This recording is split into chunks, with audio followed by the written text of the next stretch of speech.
ne peut pas développer un pays sans un capital humain de qualité. Parce que c'est le capital humain qui va être le porteur des projets et que le pays va initier. Et ici, c'est une très bonne chose, d'autant plus que, si vous avez remarqué, c'est une structure à deux ordres. D'abord, l'enseignement militaire du premier degré et l'enseignement militaire du second degré, ce qui veut dire que c'est une école qui va former des concepteurs. C'est-à-dire c'est l'élite militaire, ceux-là qui seront capables de concevoir, de réfléchir, d'organiser, de commander. Et là, c'est d'autant plus intéressant parce que dans l'histoire du Burkina Faso, on n'en disposait pas d'une école de ce genre. Ce qui fait que l'élite militaire, on est obligé de les envoyer dans d'autres pays pour aller se faire former avant de revenir.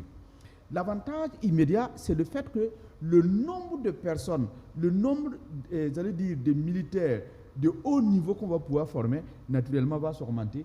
Parce que s'il s'agit d'envoyer des gens à l'extérieur, avec le peu de moyens qu'on a, c'était un peu compliqué. Maintenant, l'école est sur place, c'est-à-dire qu'on va former le maximum. Mieux, c'est encore un pas vers notre souveraineté.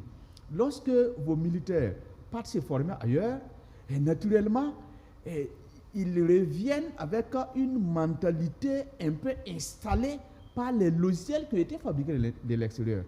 Mais cette fois-ci, ce sont des gens qui vont être formés sur place avec des curricula contextualisés.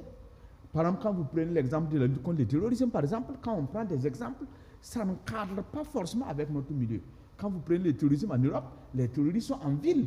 Ils ont des cellules dormantes en ville. Par contre, chez nous, la majeure partie se trouve en campagne. Voilà un exemple comme ça.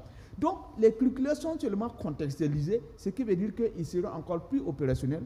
Et mieux, nous allons rayonner dans la sous-région de telle sorte qu'on peut avoir des partenaires qui peuvent venir, entre des militaires des autres pays qui peuvent venir se former ici. Donc, cette école, c'est encore un pas, en tout cas du Burkina Faso, vers sa souveraineté réelle. Et ce que je vais saluer, depuis l'arrivée de ce pouvoir, si vous avez remarqué, le capital humain est au cœur de la gouvernance. C'est pourquoi l'enseignement supérieur est vu comme, en tout cas, cette boussole-là, cette voie-là qui doit tirer, en tout cas, le pays vers le haut. Et c'est un très bon choix parce que tous les pays qui sont développés, ils ont misé sur l'éducation.